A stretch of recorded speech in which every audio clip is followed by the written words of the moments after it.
Buenos días, soy Jaime Guerrero Vázquez para Ciudadanos en Red. Hoy es 18 de noviembre y, como era de esperarse, pues si usted ha visto las noticias o leído algo, pues se da cuenta que la reunión trilateral es la nota de hoy. La reunión entre el presidente López Obrador con el presidente Biden y el primer ministro Trudeau. Bueno, pues estamos en las 5 noticias que no debemos perder de vista para el día de hoy. Y hablaremos de la reunión bilateral, por supuesto. También vamos a hablar un poco del desabasto de medicamentos, de lo que dice Moody's para México, del posible crecimiento económico y de las expectativas de incremento al salario mínimo. Comencemos. Bueno, pues llegó el día de la reunión trilateral y los temas oficiales son la integración económica, la migración y la cooperación en materia de salud para el combate a la pandemia de COVID-19.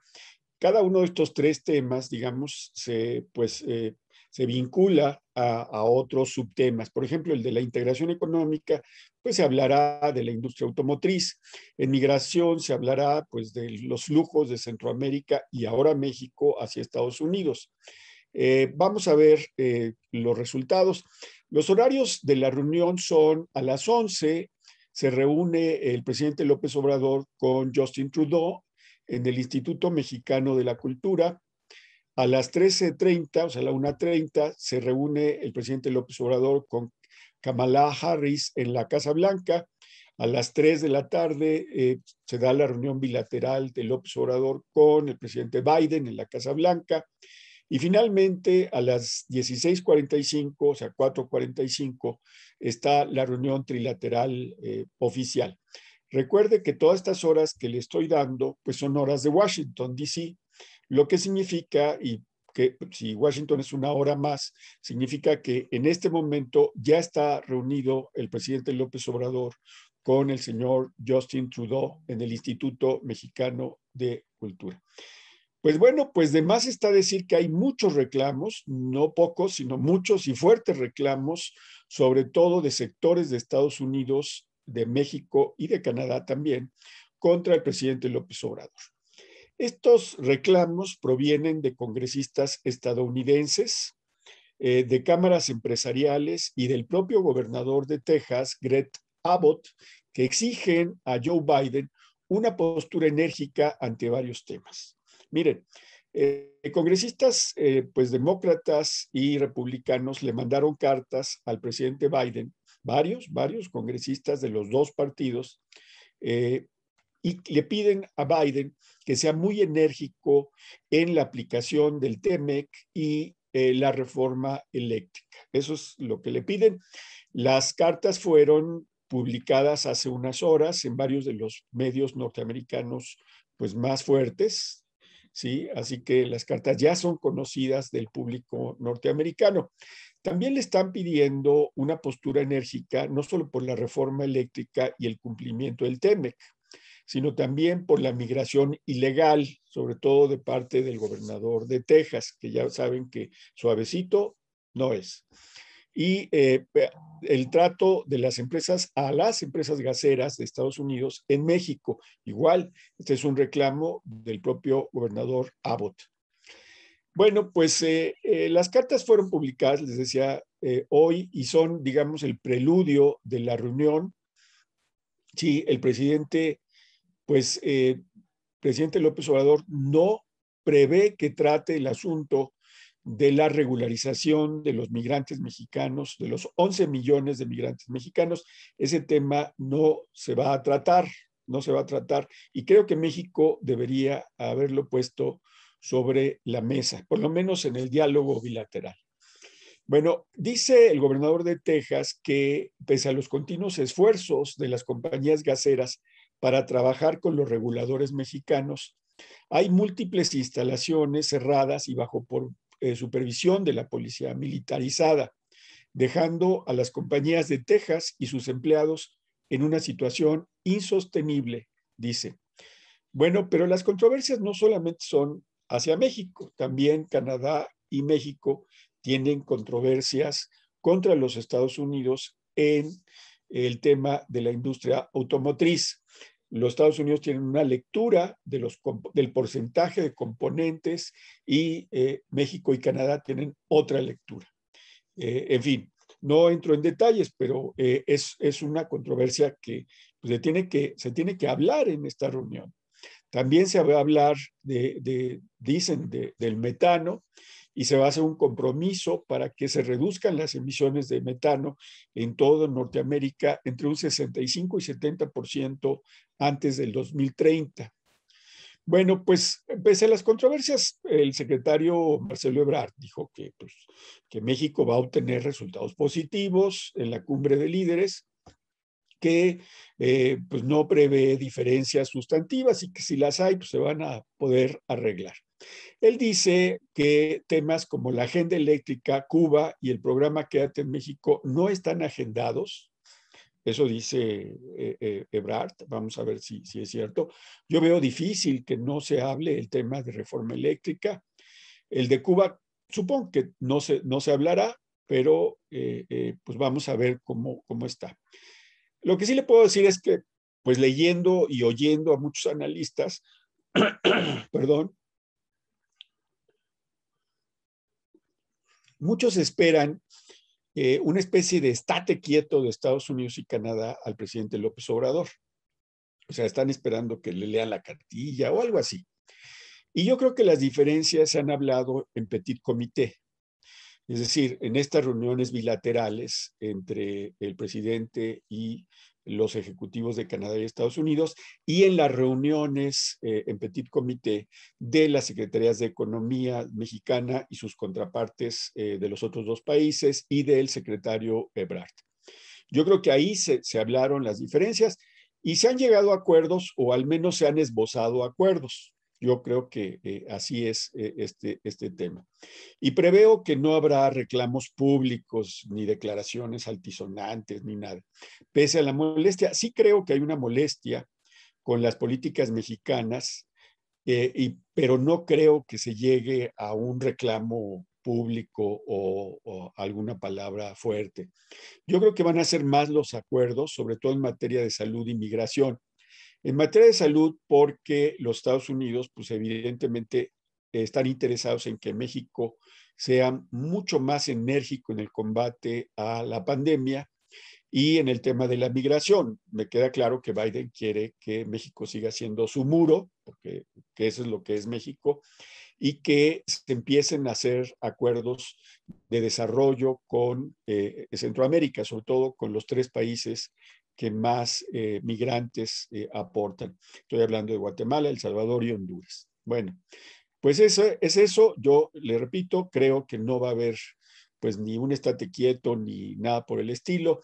Iremos viendo en los días siguientes pues cuáles son los acuerdos reales, pero creo que cuando se haga la declaración pues va a ser más el acuerdo que el desacuerdo. Pero en fin, segunda nota.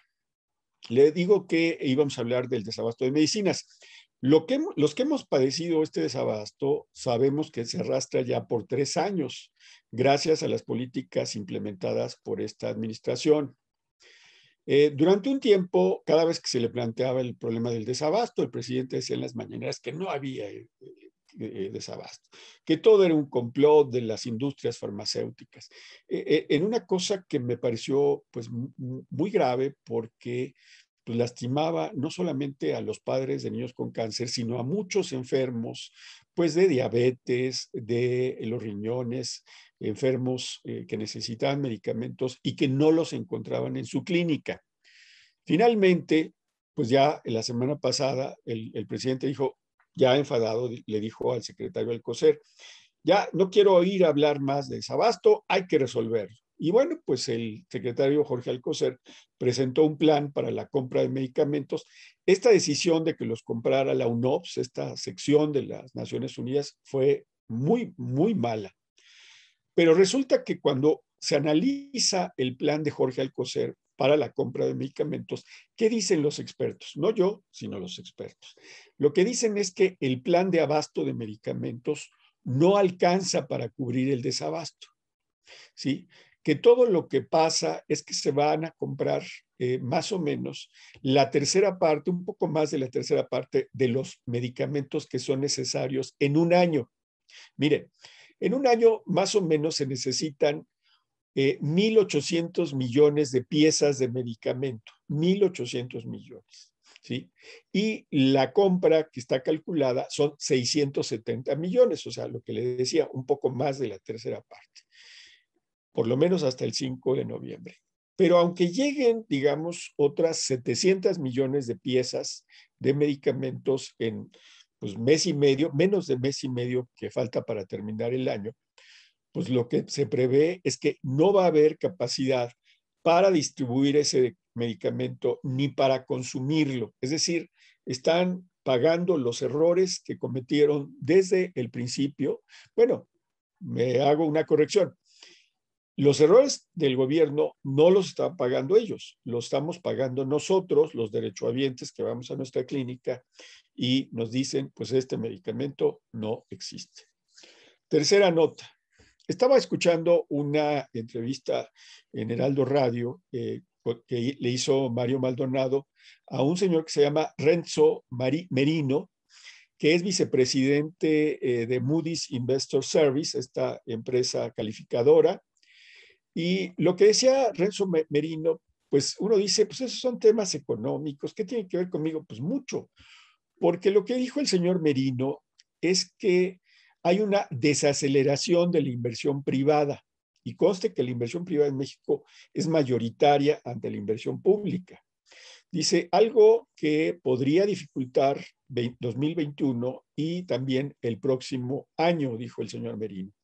Y dijo que esto ha sido a consecuencia de las políticas implementadas por el gobierno federal, por lo que si no se recupera la confianza de la inversión privada, lo que va a significar es que va a haber un crecimiento más lento, ¿sí? Ya ven que en enero, febrero, marzo, abril, se decía, no, vamos a crecer más del 6%, estamos muy bien, etcétera. Pero luego empezaron a llegar los datos y los datos hablaban de una desaceleración. Bueno, pues lo que dice el señor Merino es, pues la verdad es que México no va a crecer ni un 6%, vamos a estar por abajo del 6%. Y luego hace un comparativo entre México con Brasil, Perú, Colombia y Chile, que sí dieron apoyos a la iniciativa privada, tanto pequeños como grandes empresas, y pues resulta que en ese sentido, estos países, Brasil, Perú, Colombia y Chile, pues van a salir mejor librados y van a tener un crecimiento como más estable. Miren, a veces nosotros decimos que todos estos datos y todas estas cosas están muy lejanas de lo cotidiano, pero no, están más cerca de lo que podríamos suponer. Un error y una desaceleración de la inversión privada podría traer como consecuencia menos empleos y menos crecimiento. ¿Sí? Entonces, lo que dice el señor Merino también es que podría haber rebrotes de COVID-19 en este fin de año que abrirían la posibilidad de desacelerar más la economía y el consumo, lo que sería un escenario negativo para México. Critica el señor Merino que la parte más grande de la inversión pública mexicana pues se dedique a obras como la refinería de Dos Bocas y el Tren Maya, que no se ve claramente su utilidad en el corto y mediano plazo. Entonces, esta parte que dice el señor Merino, y conste, oigo al señor Merino y no oigo un radical enfurecido, sino un hombre, pues, lógico que hace su trabajo. Bueno, cuarta nota, esta nota está relacionada mucho con la tercera. Miren, el índice oportuno de la actividad económica para octubre, el INEGI, el Instituto Nacional de Estadística y Geografía, lo está previendo en 1.9, o sea, el de octubre 1.9 respecto al de septiembre. Esta es pues relativamente una buena noticia y dice que el avance en el indicador sería consecuencia del crecimiento de los sectores de comercio y servicios, que pues espera que crezcan un 2%. Y el sector secundario, que son minería, manufacturas, constructoras energéticas, se prevé que crezca durante octubre un 1.3. Entonces, esto va a hacer que, digamos, octubre sea un crecimiento de 1.9, a diferencia de septiembre, perdón, a diferencia de julio, que fue un mes malo, julio y agosto, parece que octubre va a ser un mes relativamente bueno.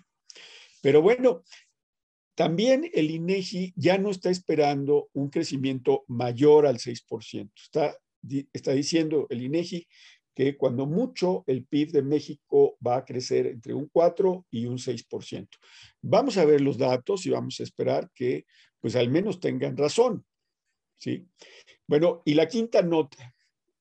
Ayer concedió una entrevista y sale publicada el día de hoy el presidente de la Comisión Nacional de los Salarios Mínimos, Luis Munguía, al Universal. Recuérdese que por estas fechas se reúne, creo que a finales de noviembre, a finales de este mes, se reúne la CONASAMI, que así se llama, la Comisión Nacional de los Salarios Mínimos, y determina cuál va a ser el incremento al salario mínimo general del año siguiente, en este caso del 2022. Bueno, pues Luis Munguía dice que pues están esperando una propuesta gubernamental superior a la tasa de 6.5%. ¿Por qué? Porque esa es más o menos la fecha de inflación, la cifra de inflación para este año, 6.5. Entonces dice, pues el gobierno seguramente va a mandar una propuesta pues mayor de 6.5%. Y dice Munguía que pues ellos esperan que avance el salario mínimo de aquí a 2024 de 141.70 pesos a 226 pesos diarios, ¿sí? Digamos. Entonces, lo que significaría que tendría que crecer el incremento al salario como un 16.8% anual. Es decir, que para el año que viene hubiera un 16.8% de incremento, que sería lo ideal para cerca de entre 5 y 8 millones de mexicanos que ganan el salario mínimo. Pero, un aumento de 16.8 en estos momentos de inflación podría hacer que la inflación se incrementara. Entonces, yo supongo que el incremento será pues como del 6.5, 7%, probablemente un poco más, pero no mucho más por el riesgo que tiene el gobierno de acelerar la inflación. Sí, y aunque el número de trabajadores que ganan el salario mínimo es muy reducido como para impactar muy fuerte en la inflación, generalmente las empresas pues siempre tratan de negociar a la baja y de decir, es que va a haber inflación. Entonces vamos a ver cómo se va a dar esta negociación a finales de noviembre. Me parece importante porque aunque usted y yo no ganemos el salario mínimo, pues sí le puedo decir que este salario mínimo muchas veces es como un punto de referencia para otros salarios. Entonces, un crecimiento muy grande podría reflejarse en otros salarios, lo que se llama un aumento de salarios en cascada. ¿Sí? Entonces, creo que el aumento salarial va a quedar entre 150 pesos diarios y 165 pesos diarios para el año que viene. Vamos a ver cómo se comporta el gobierno, si el gobierno se comporta cauto en esto. Bueno, pues esas fueron las 5 notas. Me despido de ustedes. Soy Jaime Guerrero Vázquez para Ciudadanos en Red.